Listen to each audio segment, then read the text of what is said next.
Hi guys, welcome or welcome back to my channel. My name is Jay and today we are going to be doing my January wrap up for the month of January, obviously.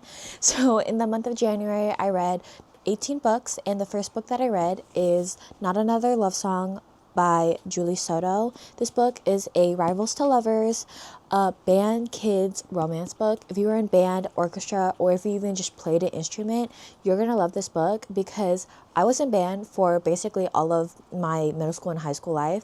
This was just like my romance dream when I was in band.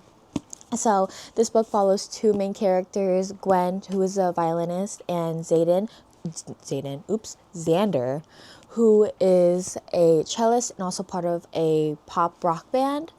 And this is a love story, obviously, and they are in the same orchestra. They started off on the wrong foot, and Xander is deemed as like the grumpy, broody kind of guy. And it follows obviously their love story and also them learning what their career is to them personally and how they can create their own career path and find inspirations for their own music. I found this book to be so cute. I love Xander. He is an acts of service man and he touches my heart. And I also really enjoy the writing style of how Julie Soto writes. It's very, well, this is my first book from her, but I really enjoyed it. And I also really like how when these two characters play, they really only focus on each other. And it's so capturing. I feel like I'm literally a fly on the wall just watching them. Seeing the passion they have for music is so like it's actually tangible to see their passion for music. So I actually gave this book, I don't know if I said this, but I gave this book a 5 stars. I started this year off so strong. You're going to see it in my first couple books, but I started this year off strong with Not Another Love Song. So the next book that I read in January is a novel love story by Ashley Poston. And this book is a grumpy sunshine, small town romance. And this book follows Eileen, who is on a road trip, kind of running away from all of her problems, life in general, but her car breaks down in the town of her favorite romance book series. And Eileen is obviously loving it. She loves the series. She actually says in the book that when she wants to run away from all of her problems, she reads the series. So this is like the actual real life, her running away from all of her problems. The only problem is with this town is that the series is unfinished. So it's basically the town is kind of revolving around the same issues. And Eileen decides that, you know what, I'm going to finish this book series. And the town is very cozy. It's a small town. It's very similar to Stars Hollow by from what's the name? Gilmore Girls. And the main male character, Anders, he's very grumpy, very broody, and he knows that Eileen does not belong there and tries to kick her out. And it's such a cute romance. It's a book lover's book. If you want a book that is comforting, you want to read it in like a day or two, you're going to love this because the writing style of Ashley Poston is very digestible and is very fast paced. And I give this book a 5 stars. I love Ashley Poston's writing. Love it so much. I read The 7-Year Slip by her, and then this book, A Novel Love Story, and I want to read all of the rest of her books that she read. I think there's like a Geekarella, and I think I'm gonna download that on Libby. So that should be in my next read, hopefully. So the next book that I read, I actually read it on Kindle, and it is Metal Slinger by Rachel Schneider. The main character, female main character, Bryn, is a part of the Alaha, which are those who live out on sea. And Bryn is currently training to become one of the royal guards for Alaha. And there's also Kenta, which are the people who live on land, and both Alaha and Kenta have been enemies for years and years and years due to like just some like war, I guess. That's like the simplest way to put it. And every couple of years, the Kenta hosts a market which allows the Alaha to come on land and basically trade, buy, do whatever. However, Bryn, she takes part and is able to go onto the market and buy stuff, but she makes a mistake, which endangers the treaty between the Alaha and Kenta. And basically, there's an impending war. Now, this book is crazy. When I finished this book, my jaw was on the floor. I still think about this book till this day. I just, honestly, so good. Like, I don't have any words for it. I am so excited for the second book to come out. I don't know when it's going to come out, but I'm very excited for it. It's so crazy. Like, I can't even stress this enough. If you need a good fantasy book that's going to capture you right in, and you're just going to be thrown into the world, read Middle Slinger by Rachel Schneider, because it is crazy. And if you don't already, if you can't already guess it, I gave the book a 5 stars. I'm sorry. I started this year off so strong with these 3 books. And I think out of the 3 5 stars that I gave from the first 3 books, read Metal Slinger, because it's so good. I literally put so many people on it, and each time they give it a 5 stars. So if that's not what, your initiative to read this book, read it, because it's so good. So good. And also, the female main character, Bryn, she is so strong. She is a baddie. So read the book. Now, the next couple of books I read is the Folk of Air series. I read Cruel Prince back in 2023 and decided not to continue it, and I just wanted to pick it up at a later time. And I finished the series. I read The Wicked King and the Queen of Nothing this month, and I read The Wicked King on Kindle, but some reason they didn't have The Queen of Nothing, so I bought the actual copy of it, and this is by Holly Black. And this book focuses on 2 twin sisters, Jude and Taryn. I don't know if that's how you say her name, but they're both human, and they actually grew up in the Fey realm called Elfame, and they were adopted by the general of the Royal Army. And unfortunately, due to them being human, both her and her sister were bullied for being human and weaker than the rest of the Fae. And all they really want to do is just find a place in Elfame to call, to just feel like they belong. And I will say, Jude, she's a very strong female character, and this book is a very different type of fantasy.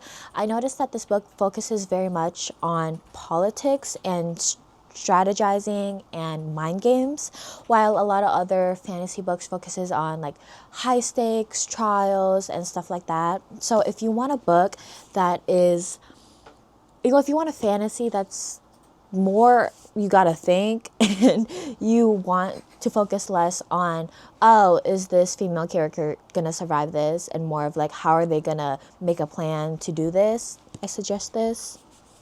I will say I gave this whole series about a 3 stars, 3.5. My favorite book in the series is The Queen of Nothing, because I feel like it was much more high stakes in this book, and also Jude's character development was so much better. And I honestly kind of thought that she was a little bit annoying in the first and second book, because I felt like we kept on running into the same problems with her, in her own personal mind. She just kept on having the same, insecurities, and just girl, get to it. So this book, I gave this one a 3.75. So the next book I read is Ghosted by J.M. Darhauer. I think that's it. Yeah, Darhauer. It is a single parent second chance romance, and the mom is a hardworking, kind of struggling parent, and right, and her daughter, and she lives with her daughter, and the father is a famous actor, and the mom and dad were childhood sweethearts, I guess. And the dad is obviously not very present in the life of the daughter, or at all, and the daughter is actually a really big fan of the superhero the dad plays. I don't know if that made sense, but the daughter is a really big fan of the superhero her dad plays. Yeah, there we go. The dad is trying to become the father that the daughter needs / wants, and he's trying to leave the old habits behind, so he is groveling not only to the mom, but also to his daughter. And I will say the daughter carried the whole book. She is so emotionally intelligent. She's funny. And I loved her. I think the daughter's around like 5/8. Not too young, but also not too old. And the mom is very strong and she's very clear with her boundaries and stands on business with her daughter. So I really like the mom and the daughter because they're both very headstrong women. I gave this book I believe 3 stars because the ending left me unsatisfied and I felt like some of the characters could have gotten a better wrap up and more consequences to their actions. And honestly, I haven't really thought about the book since I finished it. It's a good single parent romance. It was cute. I like the groveling, but that's about it. I would also check the trigger warnings on this book because it is touching on some more darker subjects like addiction, abuse, grief. So do check the trigger warnings before you read this book. Now, the next book that I read, or books that I read, took me by surprise, and it is Zodiac Academy by Caroline Peckham and Suzanne Palenti. This book series, oh my god. It is a 12-book series. Well, I think there's like 20 books in the universe and 12 books in the series, and there's 9 books that follow like the actual plot line, and there's like little like novellas in between. And it's a bully romance, a darker comedy romance, so I would check the trigger warnings. And it follows 2 twin sisters, Tori and Darcy, and they grew up in the mortal realm. They did not have a good childhood. They were born into the foster care and like jumped from foster house to foster house, and they did grow up poor. And I think when they turn like 18 to 20, they find out that they're actually princesses to the Savage King and they are heirs to the throne, and they're fae. So they want to learn more about obviously their mom and dad and who they like, where they come from, and they also want their inheritance. And in order to get their inheritance, they have to attend Zodiac Academy. There are 4 main male characters, I would say, and they are the counselor's sons. And the counselors are basically the 4 people who took over ruling the kingdom since the Savage King died. And now that the princesses are back and they are actually in position to take over the throne, the heirs are very like, that's my spot actually. So they're kind of trying to bully them to make them out, to get them out, to go back where they came from. It's very crazy, I will say. This series is very crazy. It's also very cringy. Some of the scenes of the book or some of the things that the characters say, I cringed out, but the plot is very interesting. Make it through, like, I would say after you get through the second book, it will capture you. Like, you will be reeled in and you cannot stop. That's what happened to me. I read the first book, I think like earlier in 2024, and I put it down because I didn't like the writing style. And then I picked it up again in January. And after I read that second book, girl, it was over for me. That's all I was reading. It was so crazy. The plot line, the plots and twists, so good. But again, I will stress this enough. This is not going to be the best piece of writing that you're going to read. If you want something that's going to, like, you could turn off your brain and just something that you want to read, I kind of compare this to like a trashy reality TV show where there's a lot of drama, there's a lot of stuff going on. It's so good. It's so good. And the plot just kept on plotting. But I will say, some of the main characters, I hated them. Some of the main characters, they were so annoying. And Darcy, the twin sister, sometimes I hated her because I'm like, girl, be so for real with me. Stand up. And I also, unpopular opinion, I hate Lance Orion. If you know, you know. And if you don't know, I'm sorry. I just don't like him. I find him so annoying. Like whenever he just talks, I just want him to quiet coyote because just shut the mouth. But anyways, I gave the whole series around like a 3.5, 3.75. It didn't really give me that 5-star feeling, and it was just a really long series, and it's just something, I don't know, like I really nothing really hit home for me, but I was very entertained by it, and I really did enjoy it, as I did read all 12 books. But I don't think I would really, after reading the series, I don't think I would really gonna think about it again, if that makes sense.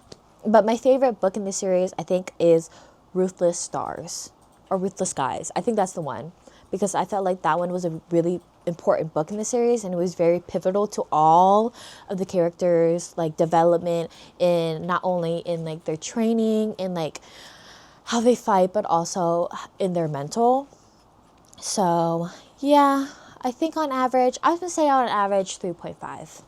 So the final book I read in January is Next of Kin by Hannah Bonham Young. And this book is a close proximity, grumpy ex-sunshine trope. And it follows Chloe. She finds out that her birth mother gives birth to another baby. However, the mom is unable to take care of her sister. Chloe becomes the next of kin and guardian of her sister, but she does not pass the CPS evaluation for guardianship. So Chloe takes part in a program called Team Up, which helps guardians pass the evaluation, and she teams up with Warren, who is the main male character, and he is trying to adopt his 15-year-old brother. I think this book was a very quick and easy read. I think that all of Hannah's books are very digestible and very fast-paced, and I thought that was perfect timing since I finished Zodiac Academy, which is a really long series, and since this book is so fast, so short, that it was perfect. And I really like her writing style and how she kind of paints out each female main character to be. I find, because I read Out on a Limb, and I really loved Win, and I also really loved Chloe. I just love the female main characters in Hannah's books. And I also think that whenever I'm going to be in a book slump or feel like I'm slumping out, I think I'm just going to pick up a Hannah book, because it's so, again, fast-paced, easy to read, and I love it. Now that concludes my January wrap-up, and I'm actually gonna add my February TBR. I quote-unquote say TBR because I'm a very big mood reader, and whenever I try to pick out a TBR for a month, I never finish it. But these are books that are non-negotiable where I have to finish it because I'm really excited to read it. So the first book I chose for my February TBR is Onyx Storm. It's so funny because I thought as soon as I would get this book, I would pick it up. I'm not really in the mood for it. I don't know why, because the Empyrean series is one of my favorite series, but I'm just not in the mood for it. I read like the first chapter and I said, I'm gonna put this down because I'm not in the mood for it and I want to give it its fair chance.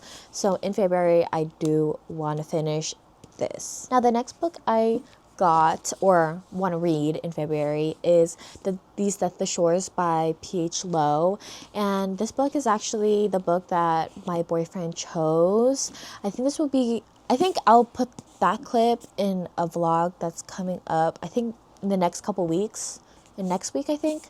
But he really did his big one on this one because I'm really interested in this and I really want to read it, and I'm gonna go in blind with it because I just want to go in blind. I'm also really interested in, like, I don't know if you can tell, but like the book edges are kind of like they're textured. So now the final books I want to finish in February is the Rebel Blue Ranch series. This is Done and Dusted by Lila Sage, and this is the first book, and I love a good cowboy romance. I love it. I actually started this book yesterday and I'm on chapter 5. Loving it so far. I really like the female main character and I'm really excited to see how this goes. And I really like how fast-paced this book is and how Lila Sage kind of like plots her books, I guess, because I kind of see where it's going, but I like it so far. But those are the 3 books that I want to read in the month of February. If I don't finish these books in the month of February, I owe each and one of you 25 cents because you guys have to hold me accountable because I need to finish these books, especially Onyx Storm, because everybody's been reading it. I've been dodging like anything about Onyx Storm because I just don't want to know about it. I don't want to think about it. And I want to read it when it's the perfect time. And I feel like February will be the perfect time to read it. So if I don't finish these books in February, keep me accountable. I'm looking at y'all. And that concludes this January wrap up and February TBR. Please let me know if you have any book recommendations. Please list them down in the comments. Don't forget to like, subscribe, and hit the notification bell. And I will see you guys in the next one. Bye.